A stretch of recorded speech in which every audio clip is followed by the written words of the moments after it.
Boa noite a todos, boa noite a todas. São 19h30. Vamos nos lembrar: se o pobre não tem, Deus não permanece. Hoje eu vou fazer uma coisa que eu não estou habituado a fazer, que eu não vou ler o evangelho que está no site da CNBB, porque hoje é dia de São José Operário, é dia do trabalhador e da trabalhadora. E aqui eu quero fazer a minha primeira fala. Tem um pessoal que está dizendo que hoje é dia do trabalho. Não, pessoal, hoje não é dia do trabalho. Hoje é dia do trabalhador e da trabalhadora. Bernardo, não é a mesma coisa? Não, não é a mesma coisa. Quando você coloca o dia do trabalho no lugar do dia do trabalhador ou da trabalhadora, você deslocou o objeto e, portanto, o significado do dia, né? Quando você fala o dia do trabalho, o que é importante é o trabalho. Quando eu falo o dia do trabalhador e da trabalhadora, eu estou dizendo que o ser humano é importante. E isso, para mim, não é uma coisa à toa. Esse deslocamento de sentido tem a ver com uma lógica, onde você esvazia o ser humano e coloca a produção no lugar da pessoa. Isso, hoje, no ano de 2026, é de suma importância. Porque as pessoas precisam entender o que nós, pelo menos os católicos, porque quando eu falo cristão eu estou pegando outros que dão os católicos, o que nós católicos entendemos como essencial quando nós falamos da pessoa que trabalha e do mundo do trabalho. Inclusive, eu coloquei um vídeo aqui no Instagram, lá no Facebook, lá no TikTok, e se você não tem nenhum desses, entra no blog eclesialidade.org, que está lá também esse vídeo, né? Só para quem não sabe, dado histórico, não adianta reclamar, é dado histórico. O Dia do Trabalhador e da Trabalhadora, originalmente, foi chamado Dia do Trabalhador. Foi proposto na segunda,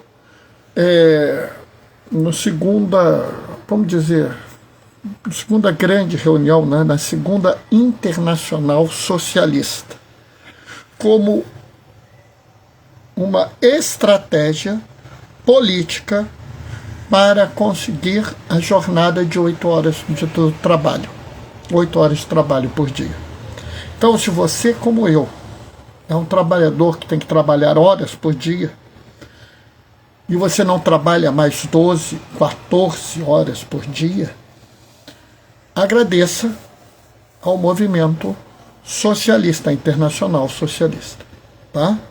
E antes que alguém reclame, em 1891, Papa Leão XIII, na Rerum Novarum, já se queixava disso.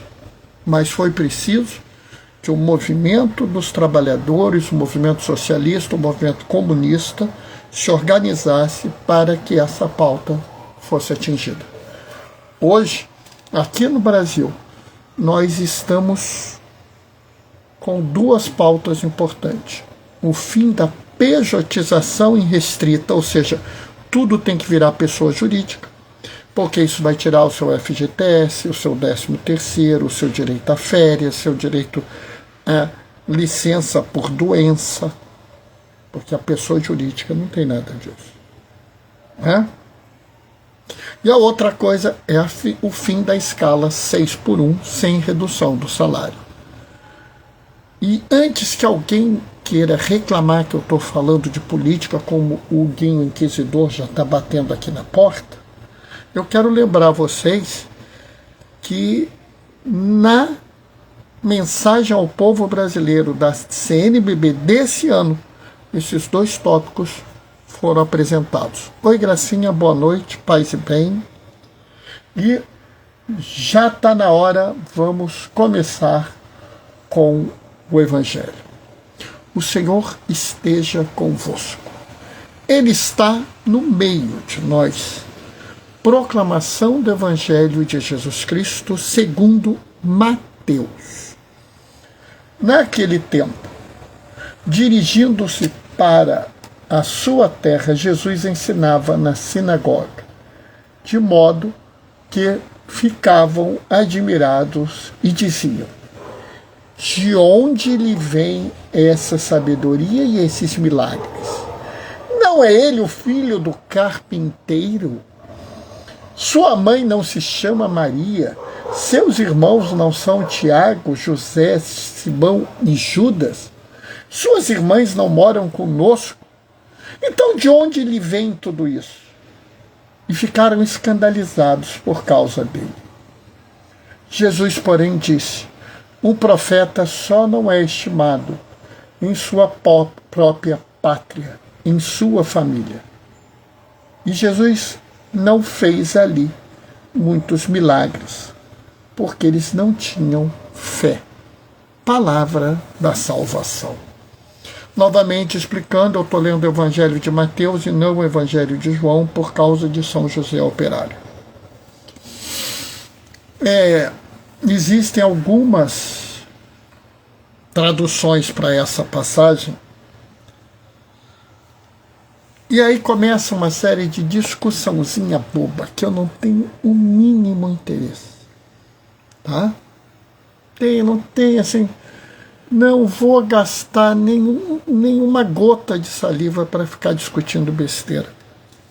Porque tem um bando de gente que começa a discutir besteira. Quando você tem algumas coisas importantíssimas neste Evangelho, e acho que a gente vai tratar das outras para depois chegar na mais importante. Pelo menos hoje, dia de São José Operário, dia do trabalhador e da trabalhadora. Observem bem. Primeiro, Jesus está indo para a sua cidade natal, para Nazaré. Bernardo, ele nasceu em Belém, mas ele se criou em Nazaré. Não é? Aliás, a vida de Jesus é uma vida marcada como a vida das pessoas vulneráveis, das pessoas perseguidas, das pessoas excluídas. Jesus nasceu em Belém e teve que sair correndo de Belém, porque havia um rei genocida que matava crianças por fins políticos. Aliás, você poderia dizer que ele é um terrorista e um genocida. Entendam bem, matar uma pessoa, matar 10 pessoas, matar 20 pessoas não é um ato terrorista. Né? O que é um ato terrorista? É você usar da violência como uma arma política. Então, por exemplo, aqui no Rio nós temos o 3º comando, o Comando Vermelho. Lá em São Paulo você tem o 1º comando da capital. Eles não são grupos terroristas, eles são grupos de crime organizado. Eles não têm pauta política nenhuma. Eles só querem conseguir din-din e poder. Ponto. Eles não têm mínimo interesse político. Entretanto, se você pegar, por exemplo, um grupo neonazista, eles têm uma agenda política, eles defendem a política da raça pura. Então, Jesus começa a sua vida nascendo numa cidade periférica, que era Belém, e sofrendo uma perseguição violenta, e ele tem que fugir de lá. Ele se torna um refugiado por causa de ser perseguido por um rei genocida. Né? E como eu digo, graças a Deus a passagem de Rafah estava aberta, senão ele poderia ter sido morto. Ele foi para o Egito, viveu no Egito, e quando a coisa melhorou, ele veio para outra região periférica, que era Nazaré. Então ele está indo para Nazaré, sua cidade. Sabe, pessoal, e aqui a gente vê uma coisa importante. Como o preconceito cega a gente. Por quê? Porque, vamos dizer assim,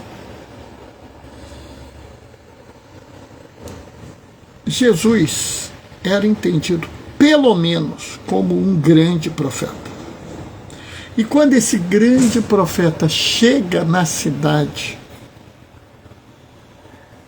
né, era natural que as pessoas o recebessem com alegria, felicidade. Mas não receberam. Por quê?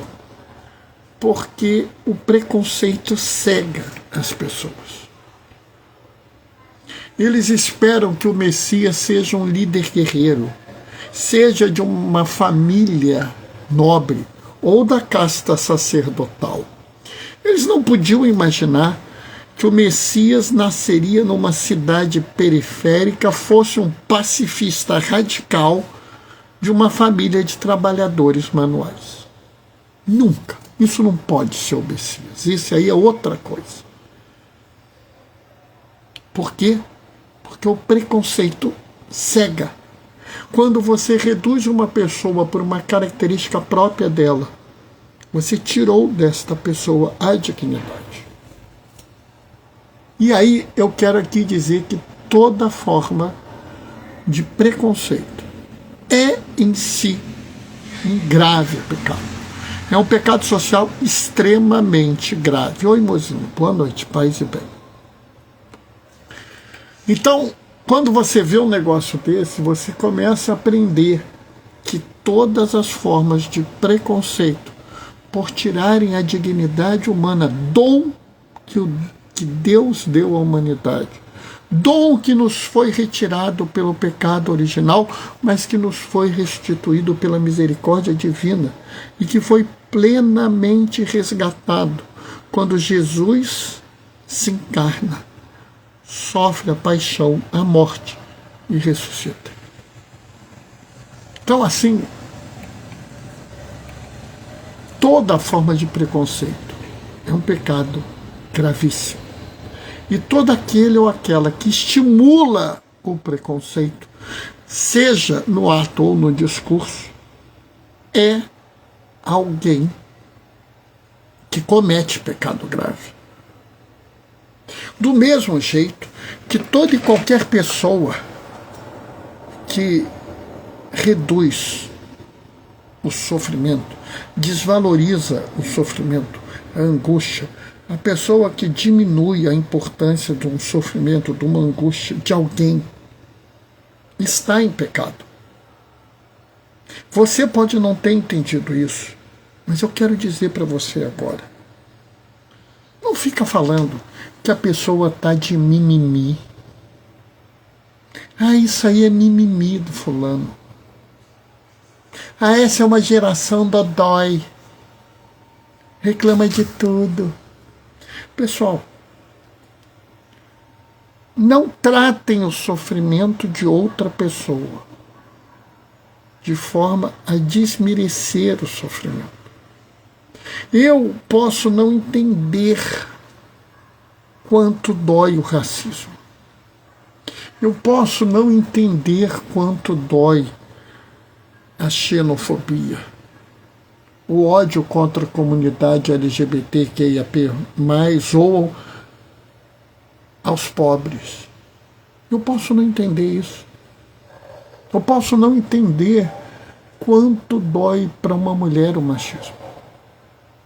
Mas não é porque eu não entendo, não é porque eu não vivo, que eu tenho o direito de diminuir o sofrimento de outra pessoa.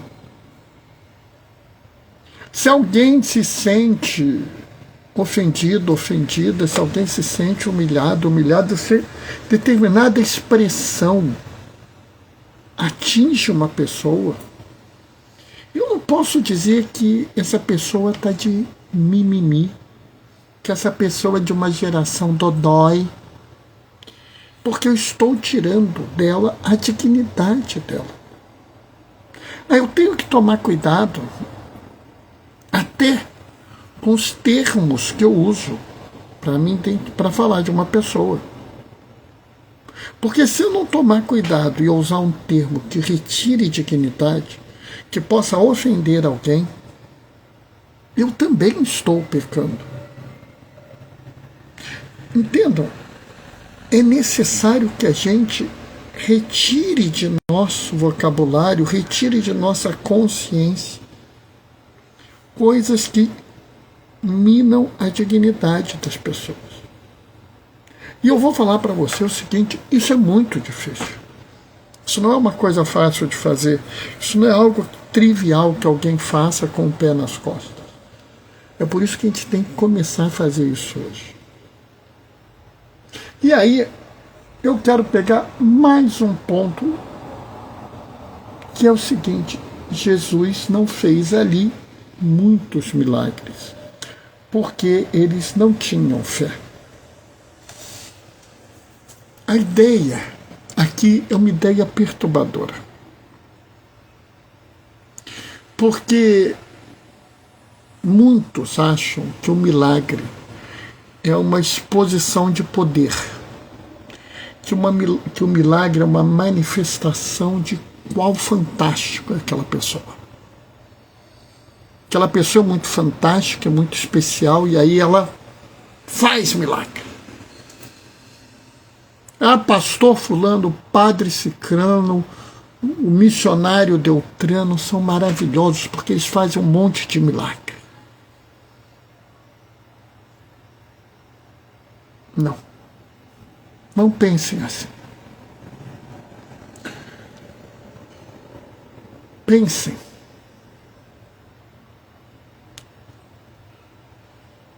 Que o milagre depende da pessoa que recebe o milagre.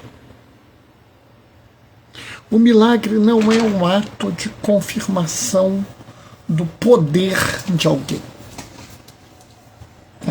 É por isso que às vezes eu fico tão chateado quando a gente vai falar de um santo e as pessoas se fixam no milagre do santo.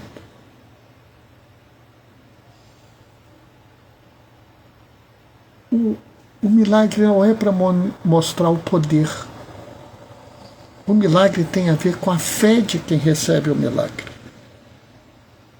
O milagre vem para fortalecer a sua fé, para confirmar a sua fé, para salvar a sua fé que está naufragando.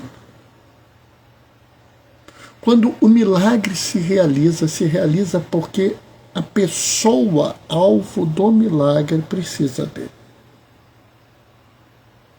Por exemplo, eu não tenho a mínima esperança de eu receber um milagre na vida. Porque eu sei que Jesus é Deus. Eu sei que Deus existe. Eu sei que Ele é o Senhor da minha vida. Eu sei que a Sua palavra guia os meus passos. E eu sei que eu não vou ter uma vida linda, perfeita, maravilhosa e perfumada por causa disso. Mas eu sei também que mesmo nos momentos de mais profunda alegria ou da mais terrível angústia, eu nunca estarei sozinho. Mesmo que eu não tenha ninguém ao meu lado, eu não estarei só. Porque eu sei que Jesus estará comigo. E nisso, eu tenho certeza, eu baseio a minha fé. Oi, Marli, boa noite, paz e bem. Portanto, não é esperado que na minha vida se realize um milagre. E é por isso que aqueles lá em Nazaré não viram mais milagres. Por quê? Porque a fé deles, eles não tinham fé. Não há como... Ô Pedro, querido, boa noite, paz e bem. Não há como existir um milagre para alguém que não tem fé. Se a sua fé está em perigo, se a sua fé está acabando, você pode receber um milagre. Se você precisa confirmar algo da sua fé, porque isso está te causando angústia, desespero, talvez até uma situação crítica, você pode receber um milagre. E é por isso que essa comunidade de Nazaré não teve milagre. Porque eles não tinham fé. E assim, falei muito, mas eu quero trazer uma coisa muito interessante. Que querem identificar Jesus e falam assim: ele não é o filho do carpinteiro. Observem que essa frase, ela tem, ao mesmo tempo, uma grande lição, um grande pecado. E eu não estou dizendo que é pecado dizerem que ele é filho de carpinteiro e não filho de Deus, porque era impossível que alguém em Nazaré, naquela época, tivesse esse entendimento. Vamos nos lembrar que a gente afirma isso.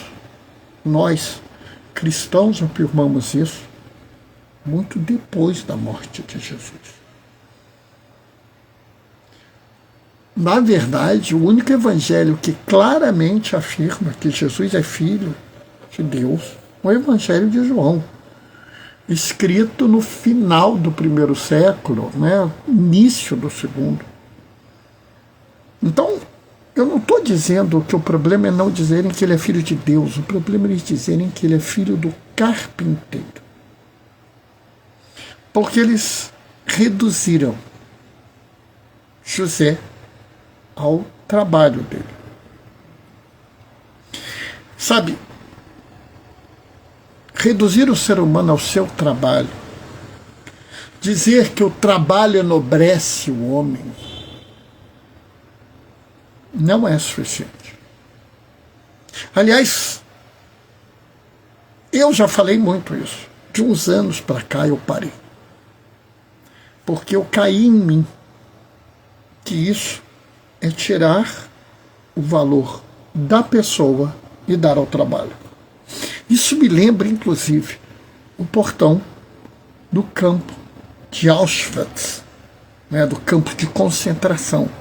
Só o trabalho liberta. Como se a liberdade não fosse um direito inerente ao ser humano. É necessário que a gente entenda, sim, que nós valorizamos o trabalho, que nós, pessoas, é que somos o centro dessa relação. Aliás, similar à frase, que o sábado foi feito para o homem e não o homem para o sábado, nós devemos dizer que o trabalho foi feito para o homem e não o homem para o trabalho. E antes que o Guinho Inquisidor venha aqui furioso, eu estou citando um sujeito que eu não sei se vocês conhecem, um tal de Papa João Paulo II, na Labores Exercem. Opa, entrou alguém aqui que eu não estou conseguindo ler direito, eu acho que é o Aloísio. Aloísio, boa noite, paz e bem. O que eu quero dizer com isso? Que o erro é reduzir José ao carpinteiro. José é muito mais que um carpinteiro. José é um homem justo. E tão justo que ele desafia a lei pela justiça. Quando a mulher prometida a ele fica grávida, ele deveria denunciá-la para ser apedrejada, mas ele é justo. Ele não admite, mesmo que a lei diga, ele não admite a morte dessa pessoa. E traz para si a humilhação.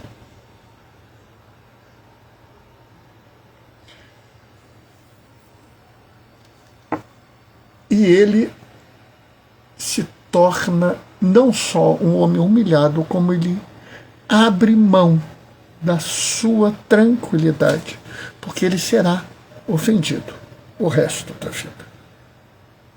Quando as coisas começam a melhorar, o filho nasce, ele vai poder voltar para a cidade de Nazaré, ele descobre o terror profundo. Querem matar o filho dele. E novamente, ele sai da sua terra e vai para um outro país, levando apenas seu filho, sua esposa e talvez algumas ferramentas do seu trabalho.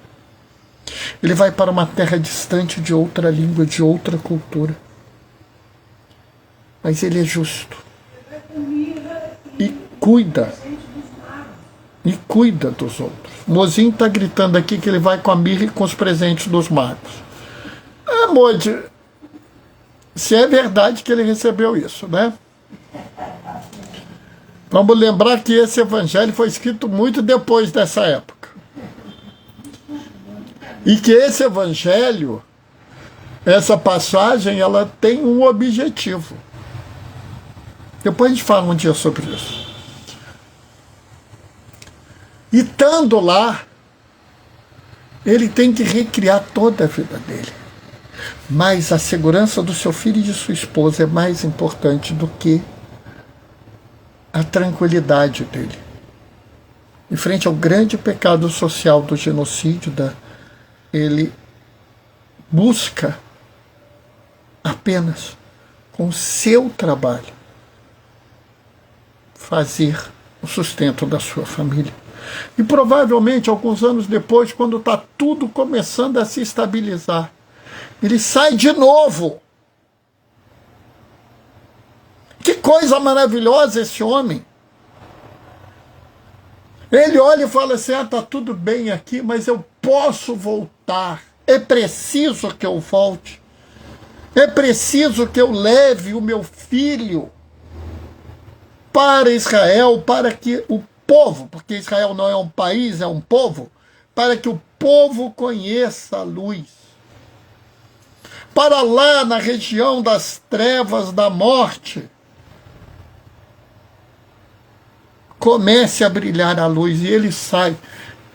Meu Deus do céu, ele abriu mão de novo de tudo para cuidar disso. Esse grau de fidelidade, de amor, é muito mais importante do que a profissão dele. José não é uma boa pessoa porque ele é um carpinteiro. Ele é um bom carpinteiro porque ele é a pessoa maravilhosa que ele é. E é por isso que hoje, no Dia do Trabalhador e da Trabalhadora, nós devemos falar que os trabalhadores e as trabalhadoras merecem o respeito, merecem o cuidado, merecem o seu tempo de descanso, o seu tempo de convívio com a família, o seu tempo, inclusive, do crescimento, seja no lazer, na cultura e na religião. Eles merecem um justo salário, que não é um dinheiro para sobreviver, mas para manter-se de forma adequada. E evocando aqui vários e vários papas. Leão XIII na Rerum Novarum, Pio XII na 40º ano. João Paulo II na Laboris Exerce. Paulo VI na Populorum Progresso.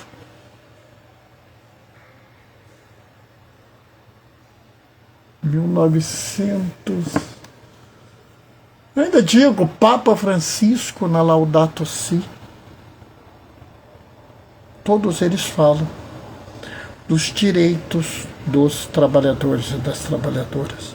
que eles merecem um justo salário, uma jornada decente, que eles merecem condições dignas de trabalho, segurança no seu trabalho. Porque não é o trabalho que é o centro, e sim a pessoa. É por isso que dizer Jesus é filho do carpinteiro é pecado. Porque você reduziu José à sua profissão. E ele era muito mais do que apenas um carpinteiro. Carpinteiro era a forma como ele sustentava. Mas ele ia muito além disso.